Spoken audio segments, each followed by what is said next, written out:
Howdy everyone, and welcome to Runt's Fireside Chat. I'm gonna get right into it and let you guys know that I'm recording this about 2 hours before it's supposed to go up. And yesterday, I put up a review video late. And so right off the bat, we have a great topic to talk about.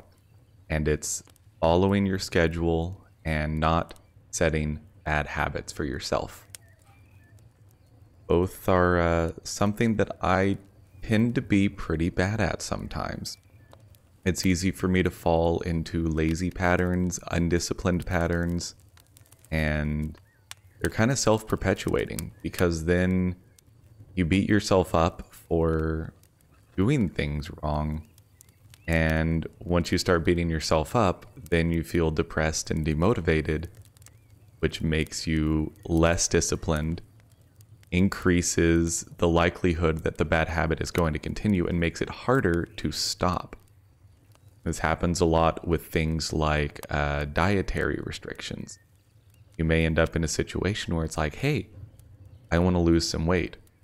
And, you know, you're doing pretty good. You're seeing the weight come off. You kind of hit a plateau and you give yourself a cheat day as you're feeling a little stressed. And the cheat day just feels so good. And, you know, then you're like, all right, well, that felt really good, but I need to be careful. And then maybe a couple days later, having a tough day at work, and you're like, I just need something. You'll run over to the vending machine, you pop something in, you have that candy bar.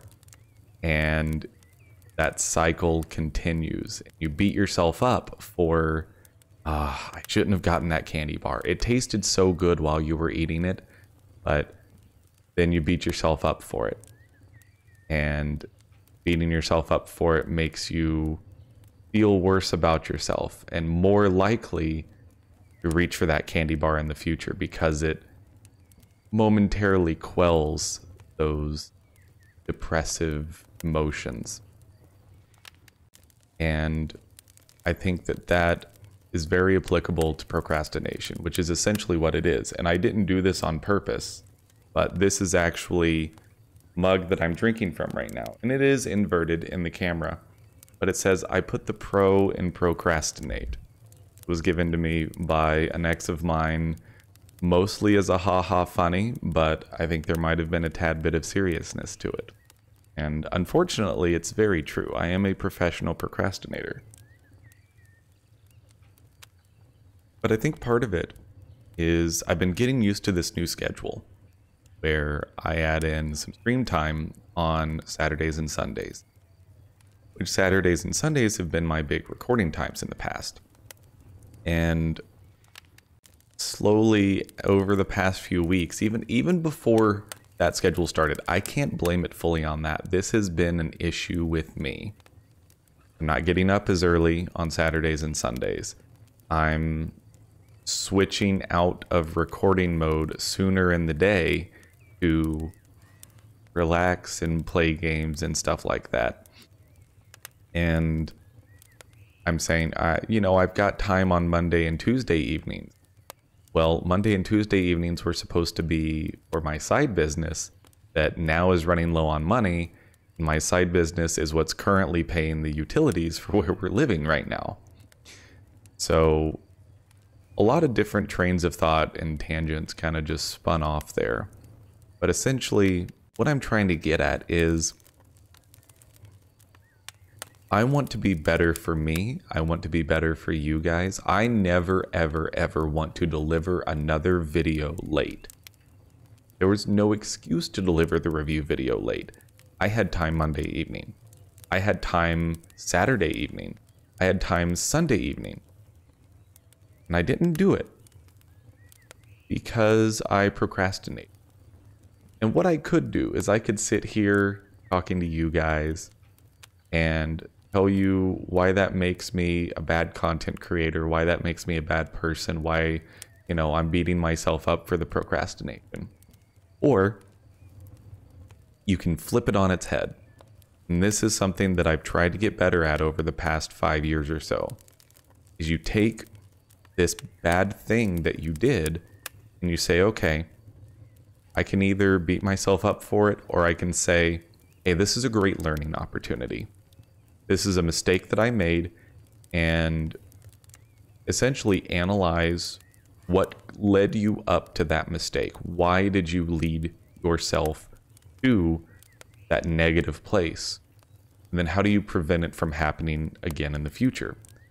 It's very much what we end up calling post-mortem meetings in software development when a major production bug happens. You tend to gather around in a conference room, or if you're working remotely in a conference call, and you sit there and talk about, okay, what was the series of events that led to this bug making it to production, having customers see it? And, you know, you try not to point fingers, hold everyone accountable for everything, because we all had a part to play. Now, granted, in this case, I had a part to play because I am the content creator. It's not like I have an editor who, you know, ended up being behind. It's not like I had, you know, someone uploading it for me or a different piece of software that broke. No, it is all on me. Like, all of the onus falls on me. But the point is, after you talk about how we got there, then you talk about the positive spin on it, and not, okay, let's point out the flaws and say everything's bad. No, no, no, you don't do that, because that doesn't make your product better. You talk about, okay, how do we stop this from happening in the future? Well, let's add more unit tests. Let's add, you know, let's see if we can maybe help out with automated regression testing so that QA has less of a burden on each new release. And I'm using some software development terms here. Don't necessarily worry about it. It's just purely an example. But it's basically, we want to make our product, our software better. That's exactly what I want to do for you guys and for myself, is I see an opportunity here to become a better content creator and not start falling into this trap of, okay, I can let my schedule be a little bit more loosey-goosey. I can, you know, do the Runt 9 reviews video Monday night, and oh, Monday night, I wasn't feeling it. I'll just do it Tuesday morning. Well, but there's a render time, there's an upload time. I'm still having upload speed issues, so it may take an hour to upload a review video. It may take 30 minutes to render the review video. It takes me, you know, probably 30 to 45 minutes to record what I need for the video, then probably another 30 minutes to an hour to edit the video. You add all that together, and yeah, that's a few hours to get one review video out. So why would I try to do it Tuesday morning when it's going live at noon?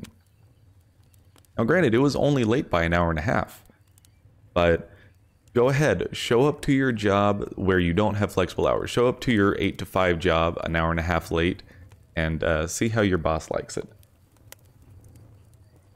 When your excuse is, I overslept. You can't do that. And I mean, obviously this is a hobby and I shouldn't beat myself up over it. It's not something that I ever expect to turn into a profession, but it's more about setting the healthy habits, being disciplined for the sake of the schedule. And the schedule is another piece I want to hit on here. Is when I first started the YouTube stuff, I was just kind of like, yeah, you know, I'll do a Runt 9 looks at and a Runt 9 reviews, just kind of ad hoc. When I'm like, hey, I've got a game that came up on my radar and I want to look at it, or I found a game that I'm really ready to review. And that leaves me in a situation where it's like, I could do a review video, but, you know, let's just stick with the Let's Plays, focus on making the stream better or something like that. No. I want to schedule that every week I'm going to deliver to you guys a new game to take a look at, dive into, head first, blind look, and those are super easy. Find a game, play it for 30 minutes, throw it up on YouTube. No editing necessary. For review videos, yeah, there's a bit more work involved. But at this point, I probably have like 5 games in the queue that I'm ready to review. I have at least a month of reviews ready to go. I just got to record them. That's all I got to do. I just got to record and edit them. So why not just start a backlog? Seems fine. Since I moved to the schedule of switching up the Let's Plays every Thursday. I've started recording the Thursday episodes on Tuesday or Wednesday night. I really don't want to record after a stream because I've just talked for 3 hours straight. I'm tired. It's 8 o'clock at night and I just want to go eat dinner and curl up in bed with Emmy, play some games on the laptop, or now that I've got One Step from Eden on the Switch, play One Step from Eden on the Switch. Different topic on its own, but by the way, One Step from Eden works really well on the Switch. Love that. And so like I had a schedule. When I first started this, I set a pretty rigorous schedule for myself. I loaded a lot onto Saturdays, and some of it started spilling over into Sundays just because I kind of had to, especially since mowers tend to come in on Saturdays, and the mic doesn't usually pick it up, but it's better safe than sorry. Plus, it's really distracting for me with, you know, the sound going in the background, and I realized that my mic didn't pick that up, but I actually do a decent lawnmower impression, so I tried to do that. Anyways, setting a consistent schedule and sticking to it is incredibly important to me. And I kind of talked about this over the past couple weeks where I thought I was dealing with COVID symptoms. And we'll talk about that in a minute, how it turned out to be something completely unrelated. Is, you know, perseverance, that I still wanted to stream. I still wanted to get in there, stick to my regular schedule, and I haven't been late for a stream yet. I've been close. This past Sunday, I was scrambling to get the Minecraft mods ready for me and Emmy to play, but I still clicked confirm and go live in Streamlabs OBS at 2 p.m. on the dot. And it's funny that I'm saying that when it's literally 2 p.m. on the dot when I'm recording this. Again, this goes live in 2 hours. That's not okay. I'm not going to do that anymore. So this is my promise to you guys. This is my promise to myself, that unless extenuating circumstances come up, I will record no later than the night before. Because at the very least, that means that I can upload while I'm going to sleep, wake up in the morning, add the end screens, good to go. I don't want videos to go live without end screens anymore. I've started doing end screens, and if I'm uploading them right before they go live, then I don't get a chance to do end screens. And I mean, the 9 a.m. videos, that's kind of a different issue because I may not be able to get to them before 9 a.m., especially on the weekends. But the other thing is, a little late for me to be waking up when I need to get recording done, or especially for work days. I need to be up long before that for work days. So anyways, talking about this a lot, I told you, it's stream of consciousness. This is kind of just me babbling on about it. And the worst part is, for the review video, I made a conscious decision to put it off, to procrastinate on it. For the Fireside chat, I forgot. Last night, and the reason it got put off is I was going to record it last night on Tuesday night. But I was behind on Nova Drift. For the first time ever, because usually Nova Drift is like Saturday or Sunday, I'm like lit up, pogged out of my mind, let's record some Nova Drift, get 3 episodes done. It's only 3 episodes.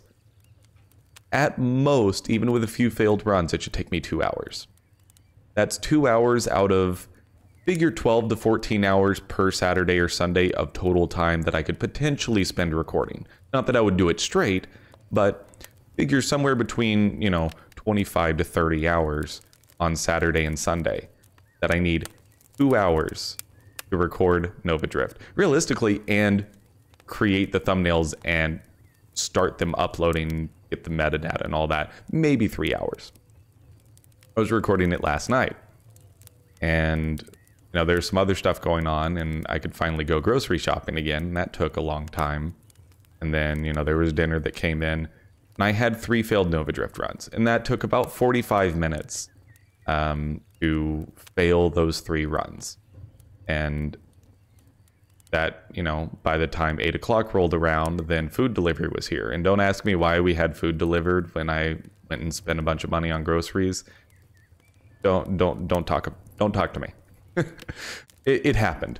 So I start eating, and you know, I want to have I knew, I got some fresh blueberries and some peanut butter and all that, have that after dinner. And before I know it, it's 9:30, 10 o'clock before I get back to recording Nova Drift. And I have the episode that's coming out right now. It just went live as of when I'm recording this. And, got that all taken care of. But then it was 10:45 and I have an alarm set for 7. I was like, I'm not going to do Fireside Chat. I'll do it in the morning. And I've done Fireside Chats Wednesday morning before, and it's not usually a big deal because these do go live at 4. If I record a Fireside Chat before I start my day job for the day, it's not usually that big of a deal. But I woke up this morning and I forgot. I knew last night I needed to record it. And of every single video that I put out on YouTube each week, which I haven't actually totaled it up before, but between 7 days of Let's Plays, looks at a reviews, a Fireside Chat, and 3 Nova Drifts, that's 13 things that I record in a week. Twitch VODs are just like ridiculously easy. I can do Twitch VODs in 30 minutes to push those to YouTube. So I record 13 videos per week. Fireside Chat is far and away the easiest one. I literally just sit here, talk at the camera for 30 minutes, and then upload it to YouTube. It's so easy. And honestly, like, I could have, made some chamomile tea to have. Right now I'm having, second cup of coffee for the day. Kind of delayed it a little bit because I woke up 2 hours late today. Well, no. I woke up at 7 and then turned over, grabbed Emmy, and fell back asleep for 2 more hours. So I ended up sleeping late anyways, and I could have just recorded Fireside Chat last night. So anyways, I know it sounds like I'm beating myself up for it, but giving you guys all the context about what's been going on, and that's part of what I like to do with the Fireside Chat is give you a little more insight into how my process has been going. And I don't like the direction that I'm taking this process. Don't get me wrong. I think that there is an aspect of a little bit of demotivation on the fact that views on YouTube have been going down a little bit. Viewers on Twitch have been going down a little bit. And maybe I am taking that harsh. Twitch makes total sense. Upload speed causing gray screens and bitrate drops, like people are just going to leave the stream. I get that. That makes total sense, and eventually my upload speed will be fixed and it'll be fine.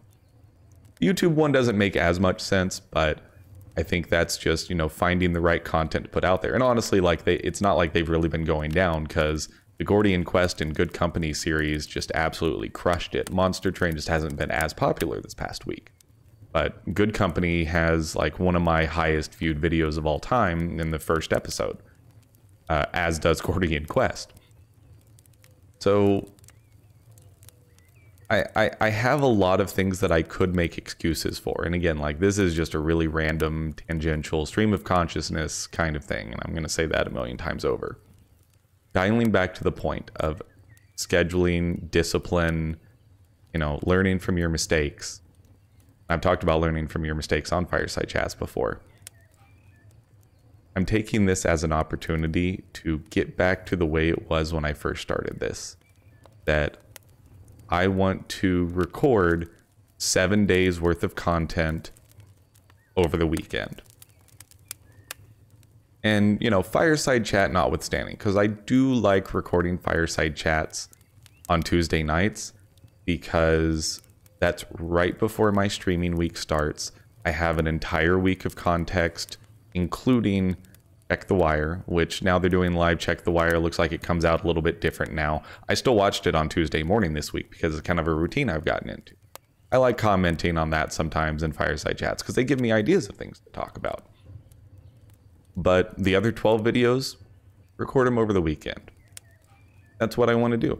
And it makes it a lot easier to have that backlog. And I could potentially even record more if I've got time for it. So I want to get back in that habit. Because building bad habits can be broken, but the earlier you break them, the better. Because the longer you've been doing a bad habit, the harder it is to break it. And I know that from personal experience in many, many ways. Go ahead and ask me about how much homework I did in high school. Yeah, not much. I don't want to keep beating that dead horse, so I'm going to leave that topic off and try to jump into a couple other things. But again, I apologize very personally, my community, for delivering that review video late yesterday. And I apologize for recording this hastily, you know, a couple hours before it's going live, and honestly forgetting about the video. It's the first time I've forgotten about a video that needs to go live. So I'm going to be better for myself and for you guys, because I want to put out the best content I possibly can. And I don't feel like I'm as at the top of my game as I was maybe a couple weeks ago. So I'm going to be better. I promise. And moving on, I kind of alluded to the whole COVID thing of being sick that I was talking about. So a couple days ago, we've had some flowers in our house since Valentine's Day. And for the past like month and a half, I've been like, hey, we need to throw those flowers out. I happen to look up at them, and I just, for whatever reason, don't do it right away, even though it's literally like a 30-second thing to go throw them out in the backyard, rinse the vase out, and be done. It just hadn't gotten done because it's up on a high shelf and kind of easy to forget about. I finally threw them out on Monday, and it turns out that it was harboring many, many different varieties in large quantities of disgusting mold. And I'm sorry if you're eating right now while you're listening to this. I threw it out, and as soon as I picked up the vase, I immediately started feeling my lungs seizing up. Because I am horrendously allergic to mold. It has been my worst allergy since I was a little kid. And it hasn't ever gone away, even with the allergy shots, allergy drops, whatever I've done, gotten plenty of my other allergies under control. Mold has been the constant one. Yesterday and today, lungs have been great. I feel great again. So as it turns out, not only did I not have COVID, I wasn't sick at all. I just had allergies from moldy flowers that I didn't throw out. Remember our conversation in this episode about laziness, procrastination, so on and so forth? You can see why I want to make sure that I don't start falling into some of those pitfalls that I personally have fallen into before when it comes to things like chores and homework and whatever the case may be, because I really enjoy this hobby. I've really enjoyed building this community with you guys. And the last thing I want to do is put that in jeopardy by procrastinating. And this is another perfect example. But on the bright side, I don't have COVID. I went to the store yesterday, had my mask and gloves on. Emmy was nice enough to bring home some gloves from work, since she works at a credit union, and it's definitely something where you want to wear gloves while you're handling other people's money and all that kind of stuff. I had my mask on, gloves on. I was pleasantly surprised. There was I live in Texas, a fairly, we'll call it red state. A state that may not necessarily be the most up on their coronavirus protections, especially considering that Governor Abbott would like to reopen certain things, maybe little bit prematurely. So I was very pleasantly surprised when I saw at least 3/4 of the people in the store had masks on. It was very good to see people actually taking this seriously. And, I was very happy to walk through the store, see the shelves mostly stocked again. I'm happy to see that the supply chains have caught up and that people have stopped hoarding for the most part. There were definitely some stuff that was still strained. Definitely, bread wasn't at full capacity, things like that. But it seems like it's starting to get a little bit more normal. And I think that's just as scary as it is positive, because, and we're seeing this already, the more we go back towards normal, the more people are going to say, everything's fine, let's let everything go back to normal. And, you know, the old quote about those, and I know this is not the exact quote, but those who forget history are doomed to repeat it. Go look at Spanish flu, bubonic plague, any of the mass pandemics that we've had in the past, and they all had a second wave. And the common theme, I'm not gonna go into more of the political side of this, because I don't like talking about politics, and you guys know this, but essentially they started flattening the curve. The death count was stabilizing and maybe even going down, and due to the horrendous effects on the world economies, again, Spanish flu, bubonic plague, both had these exact type things happen. Economic growth stimulating businesses started reopening a little bit too soon. And because people had been quarantined for so long, not only did the normal traffic happen, but a lot of people were, we want to go out and get out of the house. And that caused a second wave that was even more devastating than the first wave. And, you know, not that I'm trying to be preachy or anything, but let me suggest to everyone out there,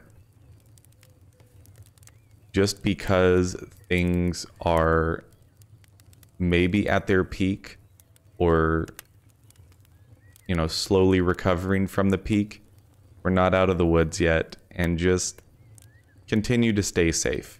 Continue to take care of yourselves. Let's do everything we can together to make sure that there isn't a second wave of this, because I don't think you, me, or anyone else wishes that a second wave would happen. Let's work on that together. But anyways, that's my soapbox moment. Something that has just been bothering me a little bit. But for the most part, you know, dialing back and talking about how recent things have gone as far as content creation is concerned. No, I did kind of mention the numbers dipping. Had a pretty rough Saturday and Sunday stream number count. First time viewer count went back under 4 in a while. And just in general, the past couple weeks have been a little bit lower than usual. But I think that it may just be a little bit more of a regression to the mean. And also, I think that the upload speed issues have turned some people off. You know, even some people that were following the channel and being active watchers. And so that's something where, you know, I'm still continuing to work on the upload speed issues, and, you know, I've been able to get a tech who is really doing a great job with helping us out. You know, he's been really pushing the issue, and, you know, greatly appreciate that. But yeah, it's interesting because now I'm just really trying to think of even more ways to innovate. And so I want to say one of the biggest things that I know is a problem for me is I don't have a niche right now. I'm just yet another streamer, yet another YouTuber who just does commentary into a microphone while playing indie games. I'm one in a million. I don't do anything unique. And, you know, sure, my Friday 5x5, plenty of channels let their viewers vote on the game to play. Not doing anything special there.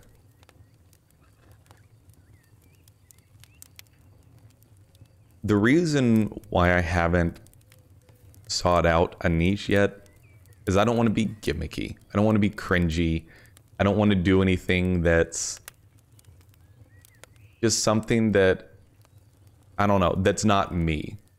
So I will find a way to be more unique, encourage more visitors to the stream, and, you know, try to ramp up my level of excitement, my level of banter, my level of entertainment, to a level that I know it can get to. And again, a large part of it is just continuing to get better at this. And like for me personally, if I go back and watch one of the first videos or first streams I did, I'm already miles better than I was. And in 6 months from now, I'm sure I will say the same thing about right now. Go back and watch some videos from April when it's, August. That's not 6 months, but, math is hard. I didn't do my homework at high school, I told you. I want to look back at April and say, man, I'm so much better than I was back then. And just continuing to improve. Anyways, we hit the 30-minute mark. I have to cut things off here. A lot of stuff to talk about here. But again, the common theme of this is I want to continue getting better, continue improving, continue learning from my mistakes and ensuring that those mistakes don't happen again. Take a positive approach to things. I hope that that positivity can rub off on my community. So if you stuck with me through this just flood of words that came out of my mouth that vaguely resembled coherent sentences and conversations, I really appreciate you sticking with me all the way through the end. Thank you all so much for the support. And again, I don't advertise anything at the end of my Fireside chats. I just leave it as it is. Thank you so much for watching. And until the next Fireside chat, I'm Runt9, and I'll see you later.